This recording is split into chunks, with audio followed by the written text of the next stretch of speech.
दोस्तों नमस्कार, मैं हूं वैभव कुमार सक्सेना और आप देख रहे हैं वक्त की आवाज 2020। तो चलिए आज के वीडियो में हम आपको एक विशेष जानकारी देंगे। आज हम नेताओं और नेताओं को मिलने वाला डोनेशन यानी चंदा के बारे में बात करेंगे। आप लोग को पता होगा कि जो भी राष्ट्रीय पार्टी होते हैं, उनके कार्यकर्ता होते हैं, तो उनको चंदा और कमीशन दिया जाता है। लेकिन क्या आपने कभी सोचा कि जिस देश में लोकतंत्र का मायने ही बदल गया और दिन प्रतिदिन पैसों की बौछार होती लोकतंत्र कैसे रहीस होते चले गए? तो इसे समझ लीजिए, क्योंकि हिंदुस्तान में हर छठा व्यक्ति प्रतिदिन भूखे सोते हैं। इसकी सबसे बड़ी वजह क्या है, इसे जानने के लिए आज आप चलिए विस्तार से बताते हैं। सबसे पहली वजह कि बिहार हो या कोई भी अन्य राज्य सबसे खराब स्थिति से इस वक्त गुजर रहा है। आपको पता होगा कि कोरोना महामारी के चलते कई काम ठप हुए हैं, लेकिन चुनाव प्रक्रिया ऐसे हो रहे हैं जैसे ये सब कुछ हुआ ही नहीं है। सच तो यह है कि पिछले ही साल अभी विधानसभा का चुनाव बिहार में हुआ था। तब कोरोना पर कोई टिप्पणी नहीं किया, कोई बहस नहीं किया, लेकिन जब चुनाव खत्म हो गए तो फिर से लॉकडाउन की प्रक्रिया को शुरू कर दिया गया। जबकि सच तो यह है कि कोरोना का ना तो बढ़िया से देखरेख किया जा रहा है और ना ही उसे बढ़िया से बनाने की गौरवशाली अस्तित्व को झुकाया जा रहा है। इसलिए मुझे लगता है कि आज ये वीडियो आपको देखना चाहिए। आपके पूरे परिवार एक साथ इसे समझने की कोशिश कीजिए।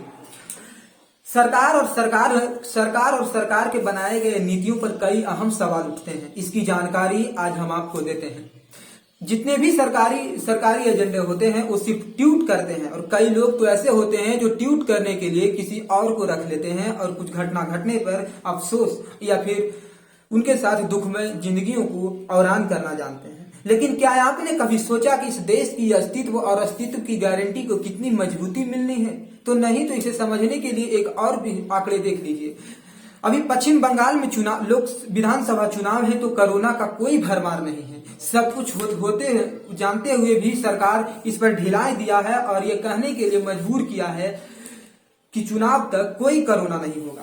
खास बात यह है कि चुनाव को खत्म होते ही एक बहुत बड़ी साजिश की प्रक्रिया शुरू होती है, जिसे आज हम आपको समझाने की पूरी कोशिश करेंगे ग्राफ के जरिए। सबसे ज्यादा कमाई के मामले में बीजेपी पार्टी यानी भारतीय जनता पार्टी सबसे आगे है। उनकी कमाई 2018-19 में 52,356 करोड़ रुपए से ज्यादा कर हुई थी। जबकि बाकी 9 राजनीतिक पार्टी मिलकर सिर्फ 33,03,442 करोड़ रुपए ही जुटा पाए थे। ये बात पैसों से कैसे रहीस होते चले गए, इसका उदाहरण साल 1975 जब आपातकालीन के वक्त में इंदिरा गांधी पर फैसला आया था, उससे समझा जा सकता है। उस समय काउंसिलिंग में दिए गए बयान पर अटल बिहारी वाजपेयी ने यहां तक कहा था कि यह दुर्गा का अवतार है। लेकिन सच तो यह है कि कैसे दिन प्रतिदिन चुनाव महंगे होते गए, रईस होते गए, और जिन जिम्मेदारियों को पूरा करने का बोझ नेता पर होता है वो पूरी तरह से फेल होते हैं। सच तो यह है कि देश में लगभग 88% लोग ग्रेजुएट हैं, जिसमें से सिर्फ 13% लोगों को ही ग्रेजुएट का फायदा होता है और आगे जाकर वो अच्छे नौकरी या एम्प्लॉय लायक बन पाते हैं। जबकि दूसरी तरफ 76% लोग ऐसे होते हैं जो ग्रेजुएट तो होते हैं, लेकिन उनकी ग्रेजुएट की कल्पना और गिनती सदियों में एक बार ही होता है। इसलिए मुझे लगता है कि सोसाइटी को बदलने की जरूरत है।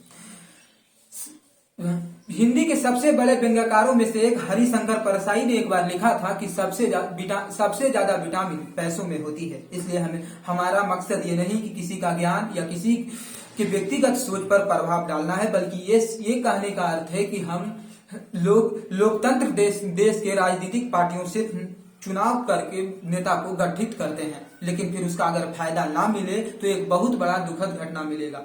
दोस्तों, इसी विचार के साथ मैं अलविदा लेते हैं। अगले एपिसोड में फिर मिलेंगे। तब तक के लिए नमस्कार, खुश रहिए और अपना ख्याल रखिए।